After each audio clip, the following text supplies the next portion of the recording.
नमस्कार विद्यार्थियों, इस वीडियो में आप बहुत ही आसान तरीके से भिन्न का घटाव करना सीखेंगे। तो विद्यार्थियों, यहाँ पर भिन्न के घटाव का सवाल दिया हुआ है, इसको हम हल कर लेते हैं। इस सवाल में हमें भिन्न 4/5 से भिन्न 3/4 को घटाना है, तो घटा लेते हैं। तो विद्यार्थियों, इस भिन्न से इस भिन्न को घटाने के लिए सबसे पहले हम इन भिन्नों के हरों का लासा लेते हैं, अर्थात एलसीएम निकालते हैं।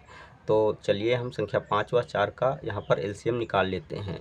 तो यहाँ पर हम लिख लेते हैं संख्या 5 और कामा चिन्ह के साथ यहाँ पर लिख लेते हैं संख्या 4। अब हम इन दोनों संख्याओं को सबसे छोटी अभाज्य संख्या अर्थात 2 से भाग देते हैं।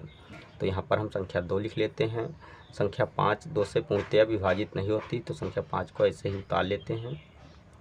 संख्या 4 में जब 2 से भाग करते हैं तो भागफल 2 प्राप्त होता है, तो यहाँ पर संख्या 2 लिख लेते हैं। अब हम पुनः 2 से भाग देते हैं, तो संख्या 5 को ऐसे ही उतार लेते हैं और 2 में जब 2 से भाग देते हैं तो भागफल 1 प्राप्त होता है, तो यहाँ पर 1 लिख लेते हैं।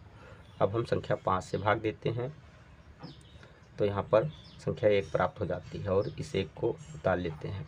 अब हम इन संख्याओं का आपस में गुणा कर लेते हैं, अर्थात ये जो अभाज्य गुणनखंड प्राप्त हुए हैं इनका आपस में गुणा करते हैं। जो भी गुणनफल प्राप्त होता है वही इन दोनों संख्याओं का लासा या एलसीएम होता है। तो यहाँ पर हम लिख लेते हैं एलसीएम बराबर 2 गुणे 5। गुणा करने पर 2 दूना 4 पंजे 20 अर्थात संख्या 20 प्राप्त हुई।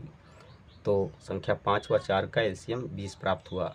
अब हम यहाँ पर बराबर का चिन्ह लगा देते हैं और बटे का चिन्ह लगाकर एलसीएम अर्थात संख्या 20 को हर में लिख लेते हैं। अब हम पहली भिन्न के हर से अर्थात संख्या 5 से एलसीएम अर्थात 20 में भाग देते हैं। तो 5 से जब 20 में भाग देते हैं तो भागफल 4 प्राप्त हो जाता है। तो इसी के अंश में अर्थात 4 में 4 से गुणा करते हैं, तो यहाँ पर हम 4 गुणे 4 लिख लेते हैं, माइनस का चिन्ह लगा देते हैं।